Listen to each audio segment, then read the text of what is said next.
It was the greatest battle of its kind ever seen. This was not the Battle of Stalingrad that became the crucible of the Second World War in the Eastern Front in the autumn and winter of 1942 between the Nazis and the Soviets, nor was it the Battle of Kursk that followed in 1943, the largest tank battle in history. Nor indeed was it the Battle of Leipzig in 1813, the peak of the Napoleonic Wars and arguably the largest confined field battle in history, involving over 500,000 soldiers. No, this was much further back, all the way back to May 1274 BC. On an unknown day that month, an Egyptian army faced a Hittite army, the latter a major power based in Anatolia in what is now Turkey. They lined up near the Orontes River, along where the border is between Syria and Lebanon today. On either side, metal gleamed, not just from swords and armor, but from the metal of wheels and chariots. The Battle of Kadesh, as the clash which followed is known, was the largest chariot battle in human history. Egyptologists and military historians still debate the numbers, yet a probable number between 4,500 and 6,000 chariots in total on the field of battle is likely. This was quite possibly the greatest battle of the Bronze Age. And fittingly, on the Egyptian side, the pharaoh or king was Ramesses II, one of the most revered rulers in ancient Egypt's long 3,000-year history. This is the story of the kingdom he led, and how it came to face the Hittites in the northern Levant for control over lands far away from Egypt. It is the story of the New Kingdom. The New Kingdom was the third of the three supposed golden ages of ancient Egyptian culture according to a periodization system which was developed by Egyptologists in the 19th century. Upper and Lower Egypt were united at the end of the 4th millennium BC by the semi-legendary King Narmer. Then, the Old Kingdom began around 2700 BC and continued down to slightly after 2200 BC. It was during this era that the Great Pyramid and the Sphinx were built on the Giza Plateau, which now towers above modern-day Cairo, along with other major pyramids at places like Saqqara and Dashur. The Old Kingdom was followed by the First Intermediate Period, as civil war, drought, famine, and instability divided Egypt and led to about a century and a half of prolonged crisis. The Middle Kingdom then commenced, a new era of prosperity and development. Its rulers in the 20th and 19th centuries BC attempted to build their own pyramids, but they did so out of brick and clay, and the resulting structures are largely in ruins today. Instead, their great achievements lay in their advances in studying mathematics, astronomy, and medicine, and uniting Egypt after a period of crisis. It did not last as long as the Old Kingdom, though. Beginning around 1780 BC, fresh problems arose, and the central power of the kings started to weaken. This led to the end of the Middle Kingdom and the inception of the Second Intermediate Period. What was more, around 1650 BC, an invasion occurred by a people known as the Hyksos. Their precise origins are unclear, but they were evidently a Levantine people and were possibly synonymous with the Canaanites, among other groups, who had built up a powerful confederacy of cities along parts of the Levant. The Hyksos established an Egyptian capital at Avaris on the river Nile Delta, from which they ruled northern or lower Egypt for the next century. Out of this fresh crisis, the New Kingdom would emerge. The Hyksos did not have it all their own way during the Second Intermediate Period. They ruled Lower Egypt, the region in the north around the Nile Delta, and towards where Cairo and the Old Kingdom capital Memphis are, as well as parts of what we might call Middle Egypt, further to the south. But a native Egyptian royal line, the 16th dynasty, continued to rule much of Upper Egypt from the Middle Kingdom capital Thebes, modern-day Luxor. They ruled for about 70 years between roughly 1650 BC and 1580 BC, before they were succeeded by the 17th dynasty. The dates for these dynasties and individual kings within them are much debated, and we don't know a lot of them with precision, as the main sources for establishing them, a handful of ancient king lists, regularly offer conflicting information and dates. Theoretically, in order for a new royal dynasty to be established, whether in ancient Egypt or in a kingdom of medieval or early modern Europe, the immediate line of the old royal family has to die out. This basically means that all the direct successors of the king and his family have to be dead. Then, if there is a peaceful transition, what will happen is a distantly related set of cousins or some such will claim the throne and start a new dynasty. However, that is not what happened with the end of the 17th dynasty and the start of the 18th. Instead, the first king of the 18th dynasty, Ahmose I, was the brother of Ahmose, the last ruler of the 17th dynasty. Over a reign that lasted over a quarter of a century, Ahmose campaigned against the Hyksos. He expelled them from the country and reunified Egypt under native rule, an event which was considered so momentous that ancient chronicles argued that Ahmose should be granted the distinction of having started his own brand new dynasty, the 18th dynasty. There is no denying that Ahmose's achievement in defeating the Hyksos changed the course of ancient Egyptian history. For a century, the country had been deeply divided, parts of it lawless, parts of it occupied by a foreign invader. With his campaigns, Ahmose reunited Upper and Lower Egypt. What was even more remarkable was the energy with which he revitalized all elements of royal government. Mines were reopened, armies were rebuilt, and money flowed into the treasury. Thus, the 18th dynasty, which he ushered in, did not simply signal the expulsion of the Hyksos. Soon, a new golden age was underway, the New Kingdom. The 18th dynasty was absolutely central to it. It lasted 2.5 centuries, down to 1292 BC, according to many chronologies established by Egyptologists. There were around 15 rulers of the New Kingdom during that time, though we can never be entirely sure, and there is some uncertainty about the chronology, especially in the chaotic years following the reign of the heretical king Akhenaten, of whom we'll hear a lot more later on. From amongst this 18th dynasty, many of the pharaohs were extremely adept rulers. In addition to Ahmose himself, the founder of the 18th dynasty had some very capable descendants, notably his son Amenhotep I, Thutmose III, Amenhotep II, and Amenhotep III, as well as perhaps the most important queen of Egypt prior to Cleopatra VII, Queen Hatshepsut.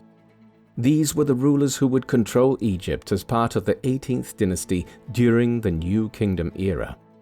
They are the first rulers of ancient Egypt that should correctly be called pharaohs. This is a term which means great house. It only entered usage during the New Kingdom. When it is applied to Old and Middle Kingdom kings, it is being applied retroactively, and it was never actually used during those eras. There are abundant sources available for the New Kingdom, which stands in sharp contrast to the Old Kingdom and even the Middle Kingdom, and also the intermediate periods. For instance, our greatest source of information for the Old Kingdom is the archaeological remains of the pyramids themselves at Giza, Saqqara, and Dashur. For the New Kingdom, archaeological remains are also hugely important. These include magnificent religious structures like the Temple of Karnak at Luxor, the Temple of Abu Simbel at Aswan, and a wealth of other extremely well-preserved temples in the wider vicinity of the New Kingdom capital, Thebes, and further south at sites such as the island of Elephantine in the middle of the River Nile. This was also the golden age of ancient Egyptian statuary, and often the statues in question came complete with inscriptions which shed light on the reigns of the pharaohs who had them carved to honor themselves. For the unique period in the middle of the 14th century BC, when the pharaoh Akhenaten attempted to establish a new religious system centered on worship of the sun disk Aten, there are the Amarna clay tablets, a highly unique survival of hundreds of letters that allow us to peer into the world of diplomacy amongst the states of the Middle East at the height of the Bronze Age. There is also a wealth of valuable papyrus manuscripts for the New Kingdom era on everything from land tenure to the problem of tomb robbers. Finally, as with the Old and Middle Kingdoms, much later texts, such as the Egyptica of Manetho, a 3rd century BC Egyptian scholar, provide lists of pharaohs and a large amount of other invaluable information. Overall, despite having taken place in or around 3,500 years ago, once hieroglyphics were deciphered in the 19th century, the range of material available with which to reconstruct the history of New Kingdom Egypt became truly substantial. A further type of archaeological source which has provided additional information is, of course, the famous Valley of the Kings in the foothills across the River Nile from the New Kingdom capital Thebes. This is augmented by the nearby Valley of the Queens and the buildings of the Theban necropolis. Unlike their forebears in the Old Kingdom and the Middle Kingdom, or indeed later pharaohs and Nubian kings who ruled from way further up the River Nile in modern-day Sudan, the New Kingdom pharaohs did not attempt to build pyramids as their resting places. Perhaps they were reluctant to do so after the experiences of the Middle Kingdom pharaohs. Simply put, while the Old Kingdom pharaohs had built their pyramids out of large stone slabs, the rulers of the 12th dynasty at the height of the Middle Kingdom in the 20th and 19th centuries BC had attempted to construct their tombs using brick and clay encased in limestone. These were nowhere near as structurally sound, and most of these pyramids are largely in ruins today by comparison with the Old Kingdom ones. Then again, the major reason why the New Kingdom rulers avoided the massive labor needs and expense of pyramid building was that they were simply more interested in building elaborate and impressive temples and colossal statues. Instead, their mortuary tombs were much more modest affairs in the Valley of the Kings. The wall paintings and hieroglyphics on these tell us much about the people whose remains they were built to house in the afterlife. And of course, in one famous case, that of Tutankhamun, the funerary goods of his tomb were recovered entirely intact from his tomb in the Valley of the Kings by Howard Carter in the early 1920s, a unique survival which is one of the great finds in the history of Egyptology. Ahmose I was succeeded by his son Amenhotep I around 1525 BC, or earlier, depending on which chronology is used. Based on the king lists, 2 chronologies known as the High and Low chronologies have been developed. These tend to place the start year of reigns between 10 and 20 years apart, depending on the evidence. From the surviving evidence of his reign, it is without doubt that the first Amenhotep began to aggressively expand the New Kingdom. Inscriptions from around Egypt refer to him as being a conqueror, or he who inspires terror. He campaigned primarily into Nubia, the ancient Egyptian name for Sudan. Conquering parts of Nubia was a perennial interest of strong pharaohs. Archaeological remains of a temple he built indicate that he extended Egyptian rule as far south as the Third Cataract, or whitewater stretch of the Nile. This is in Sudan, approximately 400 kilometers south of the modern-day Egyptian border, and indicates that Amenhotep had extended Egyptian rule here further than almost any previous king.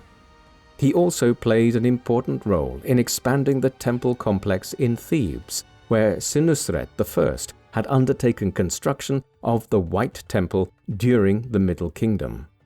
This was a first step towards the development of the sprawling Temple of Karnak in the city. Such was the success of his reign that his immediate successors, Thutmose I and Thutmose II, were able to begin expanding Egyptian influence into the southern Levant, while also continuing his building work both within Thebes and at the Theban necropolis or funerary complex that was being constructed all around the region west of the Nile, across the river from Thebes itself. Thutmose II's reign was overshadowed by his great wife and consort, Queen Hatshepsut, who ruled for a time in her own right after her husband's death, and served as regent for Thutmose III, who seemingly came to the throne at a young age and was the son of Thutmose II and his secondary wife, Iset. In this context, she was a regent for Thutmose III at first, but then entered into a period where she adopted the full regnal titles and presented herself as Queen of Egypt until such time as Thutmose came of age to start ruling himself. She is amongst the best documented of all Egypt's queens, alongside Nefertiti and Cleopatra VII. This is because she was an excellent propagandist who had her name inscribed on monuments and building projects all over Egypt.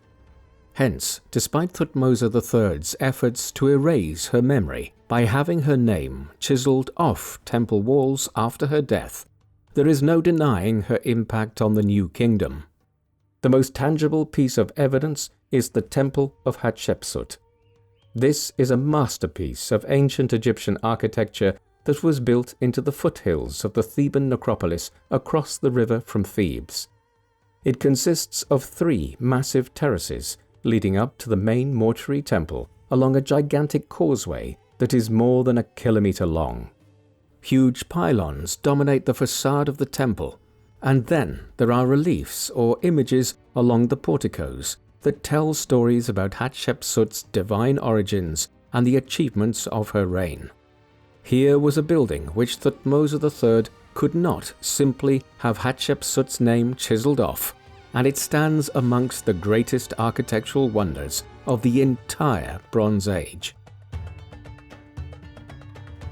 Thutmose III was a formidable ruler too, once he finally assumed the position of pharaoh in his own right, albeit a king who is primarily known for waging war above all else.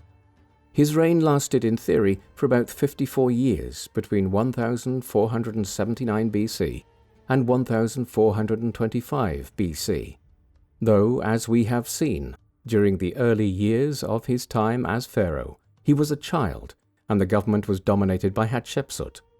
He only began to rule completely by himself when she died around 1458 BC. A wave of military campaigns followed. The first was against the Canaanites in the Levant, a coalition of West Asian peoples who had built a series of rich trading cities along the Levantine coast.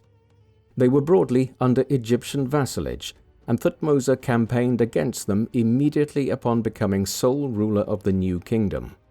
This led to the Battle of Megiddo in April 1457 BC, a clash second only to Kadesh in terms of its significance for the history of the new kingdom. Unlike Ramesses II at Kadesh, Thutmose was victorious at Megiddo and tightened Egypt's grip over the Canaanites. Further campaigns followed almost annually in the years ahead. The amount of information available about these is unusually detailed, as Thutmose later had an account of his military exploits inscribed on the walls of the Temple of Karnak at Thebes. By the middle of his reign, he had pacified virtually all of the coastal regions of the Levant and even launched a campaign against the Mitanni, a kingdom that was spread across parts of the Syrian desert, southeastern Anatolia, and northern Mesopotamia, basically where Syria, Turkey, and Iraq meet today. Then, at the very end of his reign, he went southwards and extended the border there to the fourth cataract of the Nile, where he established the settlement of Napata, midway between the southern border of Egypt and Khartoum in Sudan today. This was the greatest territorial extent that the New Kingdom, or any ancient Egyptian state, ever reached. At the height of Thutmose's power, his empire stretched from central Sudan to the edges of northwestern Iraq. The penetration southwards to the Fourth Cataract raises a question about how extensive the New Kingdom's knowledge of the rest of Africa was. They had control over parts of Libya and northern Sudan, but did they know much about the Horn of Africa or the wider Sahel westwards into modern-day Chad? Yes and no is the answer. Egyptologists have found almost no evidence of direct contact between the New Kingdom and places like Chad or further south of Nubia towards South Sudan. Perhaps trade went on indirectly with merchants who brought goods to Nubia from these regions and then passed them on to different merchants who took them north again to Egypt. It was a different story when it comes to the Horn of Africa. This region is surely synonymous with the land of Punt that is frequently referred to in Egyptian texts and inscriptions from Hatshepsut's reign on. It is impossible to be absolutely sure where Punt was. What is evident is that the Egyptians acquired gold, ivory, incense, and other valuable goods from here. The assumption is that it was the New Kingdom name for the Horn of Africa around Ethiopia. Alternatively, it could have been Yemen, a major source of incense like frankincense in ancient times. Regardless, what seems beyond a doubt is that the Egyptians of the New Kingdom were trading down the Red Sea towards the Horn of Africa and the southwestern corner of Arabia. There is also evidence, based on mining activity and pottery distribution, that the Egyptians had contacts with places like modern-day Jordan and northwestern Saudi Arabia. Punt was written about frequently and mentioned in temple inscriptions for religious reasons. The incense that was acquired from this land was integral to religious ceremonies in the New Kingdom era, and an alternate name that the Egyptians had for Punt was Ta Netjer, which means the equivalent of God's land. The New Kingdom Egyptians even tried to acquire saplings of the boswellia trees that frankincense is produced from and bring them back to Egypt.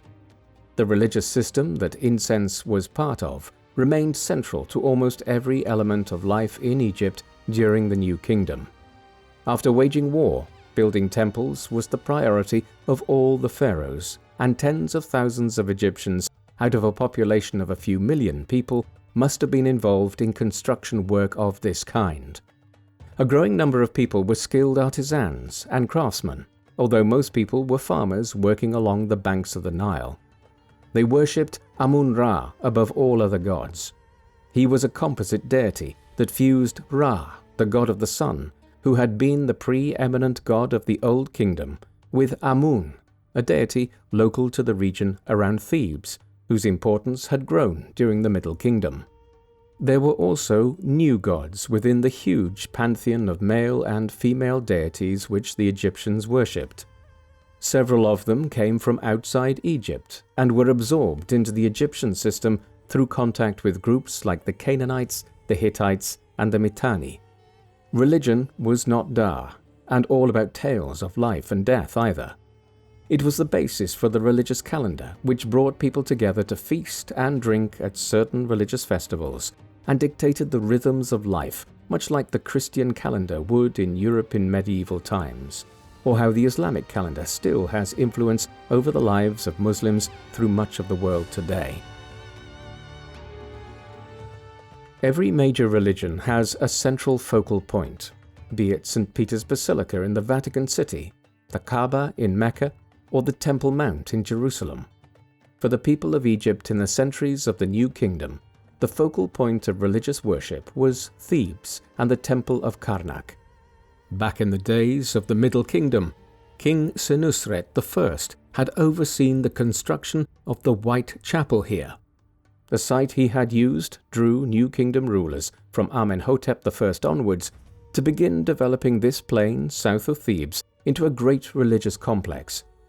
The White Chapel was eventually dismantled, and the stone was reused by later pharaohs, although it was artificially reassembled in the 20th century.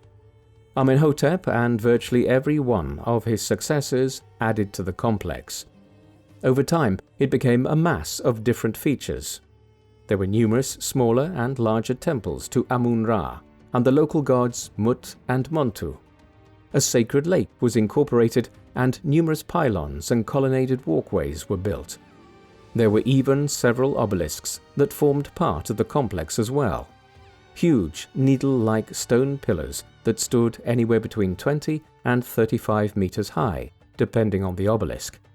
Several have ended up in Europe for a variety of reasons. The Lateran obelisk, the tallest of its kind in the world, is located in Rome today, having been dragged across the Mediterranean by the Romans in ancient times. A final feature of the temple complex at Karnak is the Avenue of Sphinxes, a road that was nearly 3 kilometers long, connecting the main temple complex to an additional annex, and which was lined in ancient times with over 1,000 Sphinx statues. The avenue was used for religious festivals. The Temple of Karnak and the city of Thebes were positioned on the east bank of the River Nile. During the New Kingdom, as soon as you headed across the river, you were heading into the land of the dead. The West Bank was an enormous royal necropolis. Necropolis is an ancient Greek term which literally means city of the dead. Here, the land rises up into mountainous foothills quite sharply as one moves west from the river. While the Temple of Karnak was a center of active religious worship for the living people of Thebes, the necropolis was where mortuary temples for deceased kings, queens, and nobles were built. The Temple of Hatshepsut was the grandest of these, but many other pharaohs of the New Kingdom had mortuary temples built here as well. Then, further away, were the Valley of the Kings and Queens. By the New Kingdom period, the concept of building enormous pyramids as the final resting place for dead kings had been abandoned. Instead, tombs were cut out of the foothills in the Valley of the Kings, and the sarcophagi of the dead were placed in them with their mummified remains and incredibly valuable funerary goods. Perhaps the most striking thing about the Valley of the Kings and Queens is how quickly they were disturbed. Even before the New Kingdom was at an end, there were government reports being produced which express concern about robbers trying to find and rob the tombs of the pharaohs in the foothills across the Nile from Thebes. For all the reverence in which Egyptians appear to have held the gods and the dead, there were always those for whom gold, gems, and other riches were too tempting a target to leave with the dead undisturbed in their tombs. Only one of the 65 KV tombs that have been discovered since the 19th century was found with its funerary goods intact, that of Tutankhamun.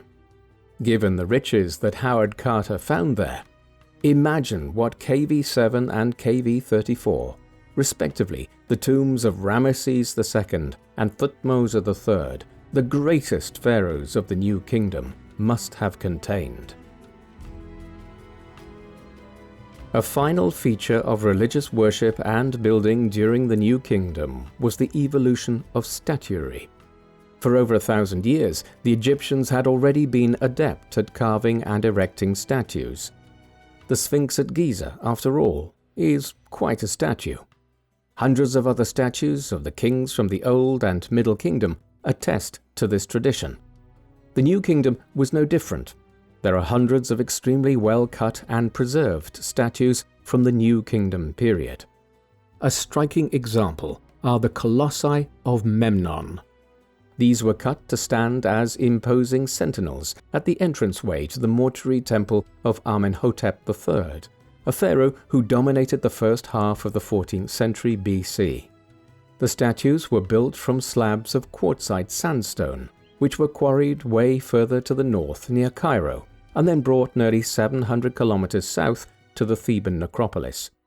They were then assembled and cut to form 18-meter-high statues of Amenhotep. The two colossi stand alone today. The mortuary temple of Amenhotep and the statues were built in a floodplain, and over time the waters destroyed the temple. The statues, though, are still there, albeit quite eroded from water and sand damage over thousands of years. They also attest to the subsequent history of Egypt.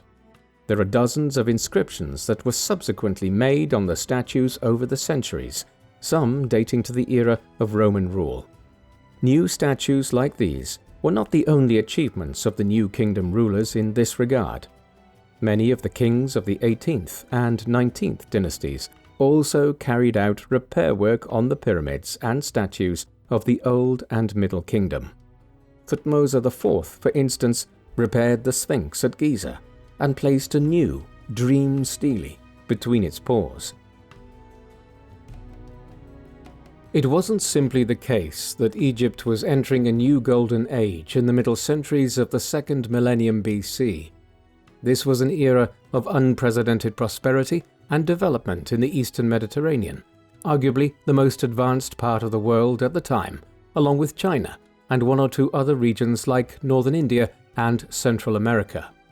While there had always been major civilizations that equaled Egypt in their sophistication in Mesopotamia, in what is now Iraq, with thriving cities along the Euphrates and Tigris, the first half of the second millennium BC saw new cultures emerge in places like Anatolia in modern-day Turkey, the island of Crete, Greece, and other parts of the Middle East.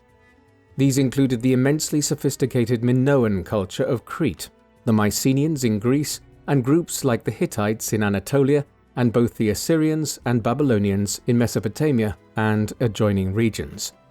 Trade flourished around the Eastern Mediterranean to an unprecedented extent, and bronze, the metal of the age, made by amalgamating copper and tin together, became the substance from which the age's weapons, tools, and objects were now produced in great abundance, having become commonly used as early as 2000 BC in some parts of the Eastern Mediterranean.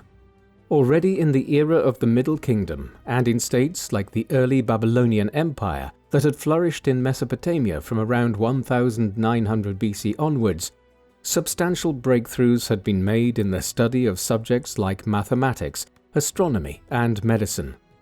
Therefore, a highly sophisticated late Bronze Age culture had already developed in the Eastern Mediterranean and West Asia at this time.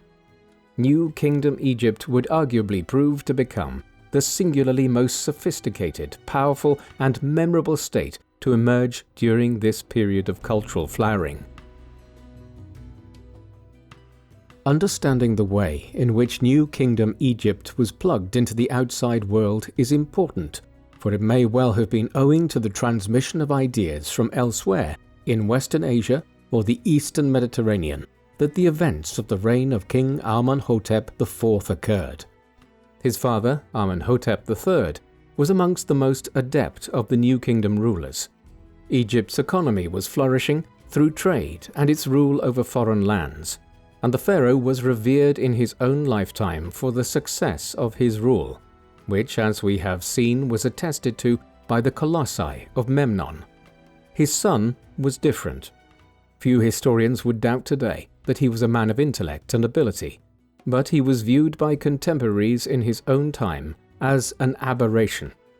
Not long after he began to rule in his own right after the death of his father in or around 1351 BC, Akhenaten began implementing a series of radical religious changes. This focused on worship of the sun deity Aten, which basically refers to a sun disk, Aten being an old Egyptian word for such a circular object. In itself, the worship of the sun was not unusual in ancient Egypt. Ra, the sun god, had been the foremost god of the Old Kingdom, but the Egyptians were polytheists who worshipped a hierarchical pantheon of gods and goddesses. Instead, what Amenhotep IV began to undertake in the mid-1340s BC was the implementation of a whole new religion, bordering on monotheism, the worship of one god. He even changed his name to Akhenaten, which means Aten is satisfied, or he who serves the Aten. In tandem, the statuary and art of the time underwent a radical shift to prefer more angular faces, while Akhenaten also ordered the construction of a great new capital named Akhenaten at Amarna, north of Thebes, one which would be both a seat of government and a gigantic place of worship of the Aten. Various theories have been put forward over the years as to what might explain this radical religious revolution that Akhenaten oversaw. For instance, it is argued by some that the pharaoh was influenced by new ideas concerning the worship of a sole god and the focus on a new kind of sun deity from beyond Egypt's borders. This is quite plausible, and we do see a move towards monotheism in pockets of West Asia in the centuries around the transition from the Bronze Age to the Iron Age, notably the rise of Zoroastrianism in Persia, modern-day Iran. The causes of the religious revolution might not be entirely clear, but we certainly know what the response was. Many of Akhenaten's subjects, especially amongst the powerful priestly class and the nobility, were appalled by these developments. They quite possibly blamed Akhenaten's dishonoring of the gods as the reason why a terrible plague descended on Egypt in the years that followed, one that claimed several members of the pharaoh's own family. Thus, when he died around the mid-1330s BC, there was a violent reaction to the religious revolution. Atenism was reversed. Thebes was restored as the capital, and the new city he had built at Amarna as a center of the worship of the Aten was systematically dismantled. The latter development was fortuitous. It meant that some of the archaeological remains here were well preserved beneath the sand, and Amarna has become an important site in reconstructing the history of the new kingdom. Notably, a series of over 350 royal diplomatic documents, known as the Amarna letters and dating to the reign of Akhenaten, were retrieved from the sands here in the late 19th century and shed valuable light on the very nature of international relations in West Asia and the Eastern Mediterranean at the height of the Bronze Age. The reaction to Akhenaten's religious revolution played out over a decade or more. It was not instantaneous. This might point towards the enduring influence of Akhenaten's great wife or chief wife, Queen Nefertiti. She is primarily known today on account of the unique Nefertiti bust, a limestone bust covered in a kind of plaster and painted. It was found in a remarkable state of preservation at Amarna in 1912 and has become an iconic piece of ancient Egyptian art. The chronology of events is disputed, as there was a rapid turnover of rulers in the few years following Akhenaten's death. However, Nefertiti is believed to have survived her husband and yielded extensive influence down to around 1330 BC. She might even have ruled directly as queen herself. In the process, she preserved the religious revolution for a while after Akhenaten's passing. Ultimately, though, after she died, Tutankhamun came to the throne. He was a child at the time, and it was during his reign that the priestly class were able to exercise their influence to reverse the religious changes brought in by Akhenaten. Tutankhamun was himself an insignificant ruler who died when he was only about to enter his adult years.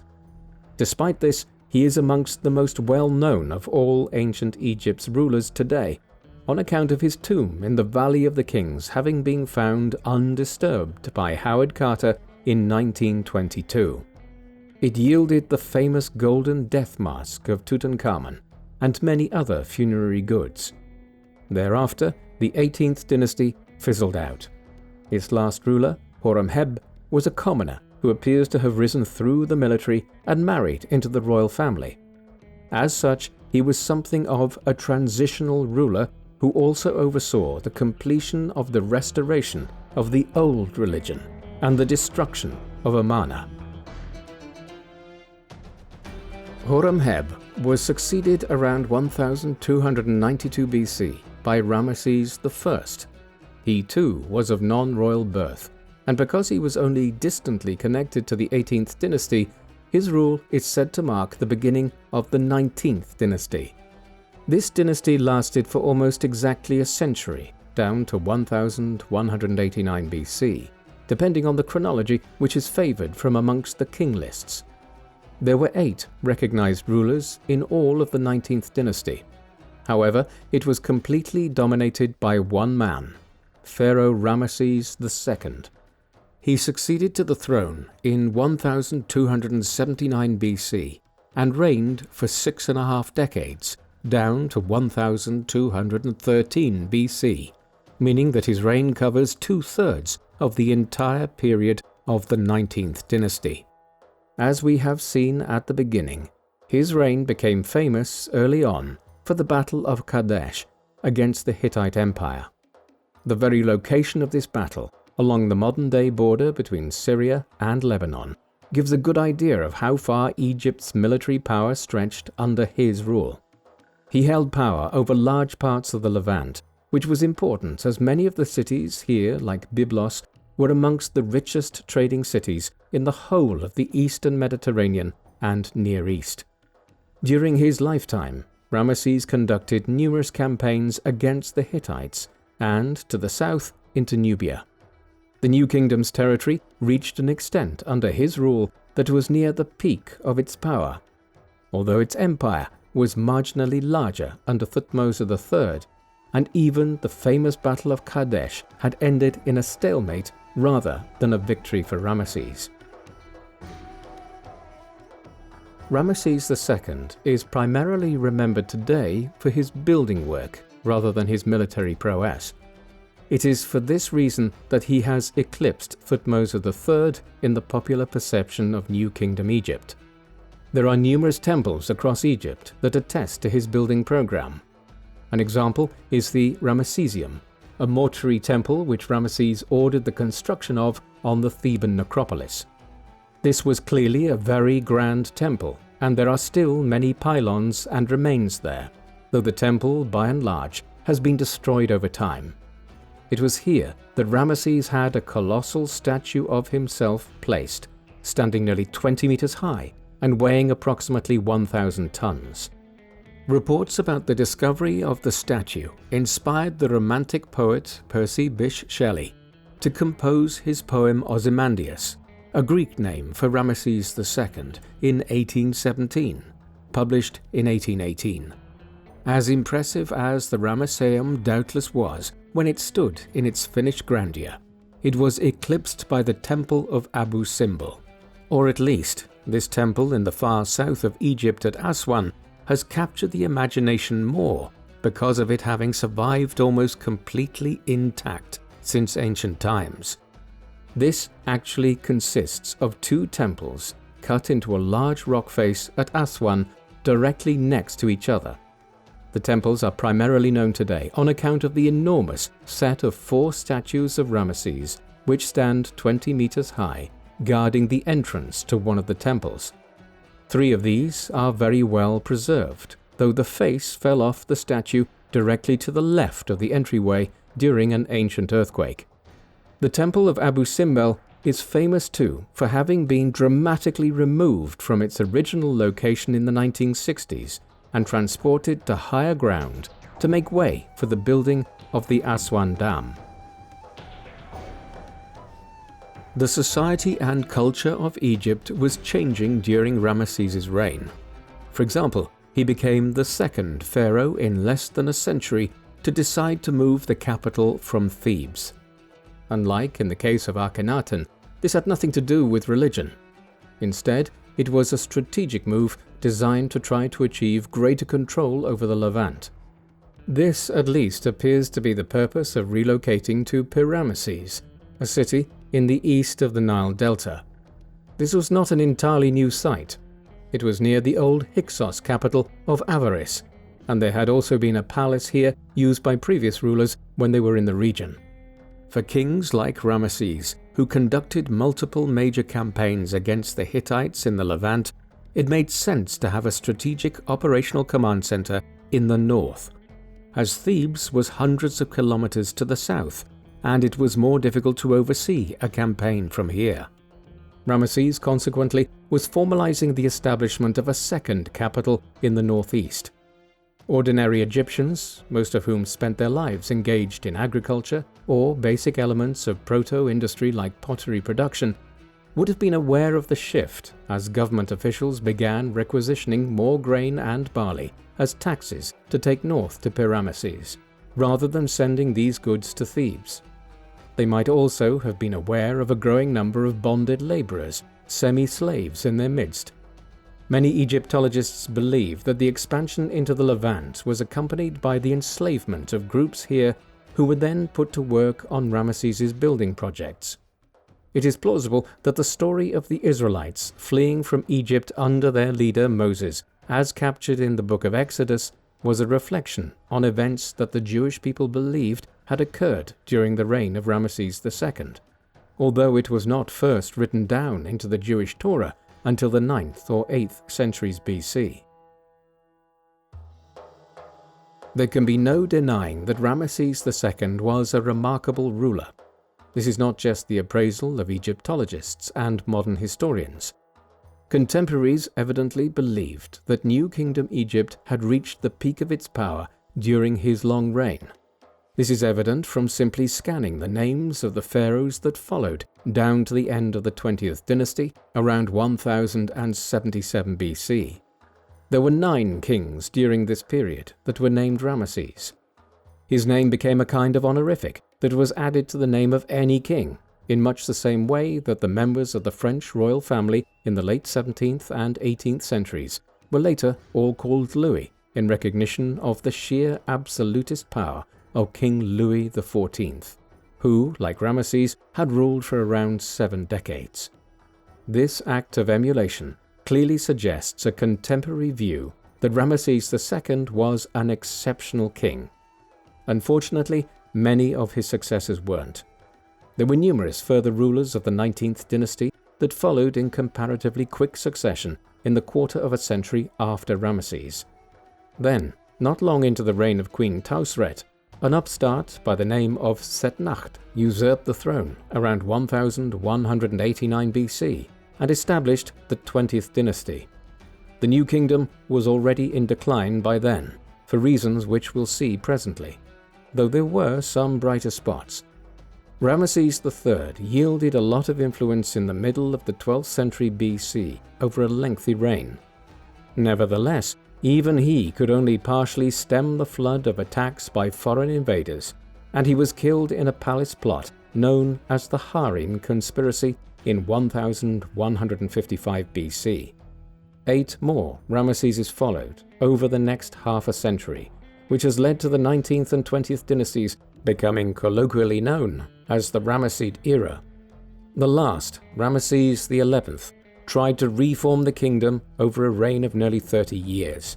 Ultimately, he could not arrest Egypt's decline. Even in the time of Ramesses II, there were worrying signs of problems facing Egypt and the entirety of the eastern Mediterranean world. Around the very end of his reign, in the late 13th century BC, a mysterious people began entering the eastern Mediterranean and launching attacks on the coastal regions of Egypt and other countries, including the Levant and the Hittite Empire in southern Anatolia. These were an unexplained confederation of violent marauders, the identity of which has never been concretely proven. In the historiography, they are now generally referred to as the Sea Peoples, though there were various names used to describe them found in inscriptions, documents, and other sources of the time. Names like Sherden, Luka, and Weshesh. Their origins remain a mystery, or whether they all came from a similar place or were different groups. The most commonly accepted hypothesis these days is that the Sea Peoples had come from Western Europe, a place out on the very fringes of the known world. Perhaps they came from France via islands like Sardinia to the eastern Mediterranean. By the 13th century BC, the scale of their attacks were intensifying. Egypt seems to have been an especial target, perhaps because of its comparative wealth, but also because it was one of the few major late Bronze Age powers of the region which hadn't yet completely collapsed by then. The Sea Peoples played a substantial role in the events which led to a widespread societal collapse around the world of the Eastern Mediterranean between the 14th and 12th centuries BC. The Late Bronze Age collapse, as it is termed in the historiography, was a result of many factors. For instance, the Minoan civilization of Crete was the first pin to fall over, as the great palaces on which its culture was centered in cities like Knossos were destroyed by both unexplained societal decline and natural disasters such as earthquakes. Others fell prey to groups of aggressive invaders beyond the Sea Peoples. For instance, it was the Dorians who descended from the Balkans into Greece around the 12th and 11th centuries BC, who overthrew the Bronze Age culture that Mycenae had led there. Further east, the combined attacks of the Sea Peoples from the south and other groups like the Kaskians who had descended through the Caucasus into Anatolia destroyed this powerful empire. Their capital, Hattusa, was seemingly sacked in or around 1200 BC. Finally, there were further disturbances in Mesopotamia, where various peoples from Persia, the region we know as Iran today, were gradually coming to the ascendancy as political power shifted eastwards here in a way that would have consequences for thousands of years to come. And then there were the knock-on effects.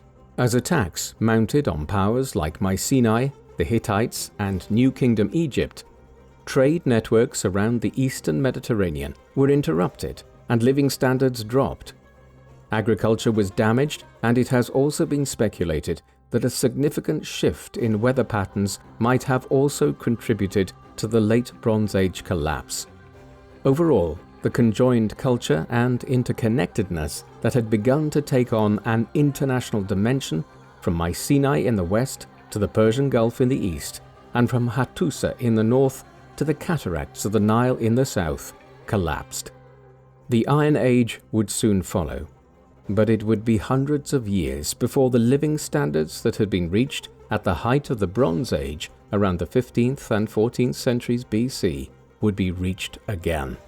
Instead, an ancient Dark Age ensued for several hundred years. In some ways, New Kingdom Egypt was an exception to the utter devastation that occurred during the Late Bronze Age collapse. The Minoans were utterly vanquished by the earthquakes and additional problems they experienced. The Mycenae would never rise again. The Hittite Empire was completely destroyed. New powers would emerge eventually in Mesopotamia, but there was a clear transition. On the contrary, the civilization and culture of ancient Egypt very clearly survived the attacks of the Sea Peoples and the other problems they experienced from the late 13th century BC onwards. Indeed, the New Kingdom is usually identified as continuing down to 1077 BC, when the 20th dynasty came to an end. There is an interpretative difficulty in this. The 19th dynasty, which Ramesses II so clearly dominated, survived until 1189 BC. In its last quarter of a century, it was ruled by Ramesses' son Merneptah for a decade after the great pharaoh himself, prior to a swift turnover of rulers between around 1203 BC and 1189 BC. Then, in 1189 BC, as the entire eastern Mediterranean world was beset by crises, Setnacht seized control of the kingdom and ushered in the 20th dynasty. After a brief reign, he was succeeded by his son, Ramesses III. Over a longish reign of 3 decades, he fought the Sea Peoples on numerous occasions. Each of his successors had short and largely unsuccessful reigns. By the time Ramesses XI died around 1077 BC, bringing the 20th dynasty to an end, the New Kingdom had been fatally weakened, ushering in the third intermediate period of ancient Egyptian history. The third intermediate period was arguably the most complex of the three intermediate periods that followed after the Old, Middle, and New Kingdoms. It is typically identified as lasting down to the 7th century BC, when periods of domination by powers from Mesopotamia and Persia, such as the Neo-Assyrians and the Achaemenid Persians, began. Yet the third intermediate period was not simply a 400-year-long era of crisis and instability. It actually had its own strong achievements, most notably during the rule of the 25th or Nubian dynasty between around 744 BC and 656 BC. This might have theoretically been a royal line with roots in what is now Sudan, but their culture was thoroughly Egyptianized by the time they became rulers of all of Egypt in the 8th century BC. This is all a testament to the power of the New Kingdom, where the rest of the world of the Eastern Mediterranean and the Middle East had conclusively entered into an ancient Dark Age after the Late Bronze Age collapse. Egyptian society was a slight chink of light in the region. The residue of the New Kingdom, in turn, helped shape the emergence of the Iron Age and the rise of new powers like the Phoenicians in the Levant. Their culture was a pivotal precursor to the emergence of classical Greek culture. Soon, an even more vibrant culture began to take shape in the Eastern Mediterranean in the first millennium BC. And the New Kingdom, with all its tombs and temples and obelisks, would be uncovered in time by a wave of incredibly energetic archaeology in Egypt during the 19th century. This reached fever pitch in the 1920s after Howard Carter discovered the undisturbed tomb of King Tutankhamun in the Valley of the Kings, and in the process set off a wave of interest in all things to do with ancient Egypt. That relatively obscure pharaoh's golden death mask has since become the image of ancient Egypt, almost as iconic in its own way as the Great Pyramid of Giza. Just imagine what riches the tombs of great kings like Thutmose III and Ramesses II must have contained if Tutankhamun, a very minor ruler, was buried in such splendor. But we will never know. All of their tombs were robbed thousands of years ago. Many Egyptologists and historians alike consider the New Kingdom to be the peak of ancient Egyptian culture. In some ways, this is a peculiar thing. After all, surely one would think that the Old Kingdom, when the Great Pyramid of Giza and its neighbors, along with the Sphinx, were built, was the absolute pinnacle of ancient Egyptian history. And yet, this isn't really the case. While no single temple or monument or act of the New Kingdom can equal the Great Pyramid of Khufu, or the only fractionally smaller pyramid of his son Khafre at Giza, when viewed in its totality, the New Kingdom's achievements were more impressive. This was a singularly wealthier and more dynamic society. Far more papyrus records attesting to the evolution of this society and its culture survive. It wasn't that the engineers employed by the pharaohs of the New Kingdom did not know how to build pyramids like those of the Old Kingdom rulers. They simply seemed to have little interest in doing so. Instead, they were more interested in developing the sprawling complex of the Temple of Karnak at Luxor and other temples like those at Abu Simbel, all complete with colossal statues and obelisks. Was Abu Simbel a greater achievement than the Sphinx? It probably was. Moreover, the dexterity and aesthetic required to develop a complex like the Temple of Karnak was, in many ways, greater than what was needed to build the pyramids. The Old Kingdom monuments required sheer brute force and manpower to accomplish the piling up of an enormous pyramidal mountain of stone, whereas the temples of the New Kingdom spoke of a greater narrative. And then there was the extension of Egypt's trade and power, building an empire that controlled lands from Sudan to the Nile Delta and from Libya to Lebanon, all while sending trading fleets down the Red Sea and around the Eastern Mediterranean. For all of these reasons, the New Kingdom was arguably the greatest of the three golden ages of ancient Egypt. What do you think of the New Kingdom? Was it the greatest age of ancient Egyptian civilization, or was it overshadowed by the pyramid-building society of the Old Kingdom over 1,000 years earlier? Please let us know in the comment section, and in the meantime, thank you very much for watching.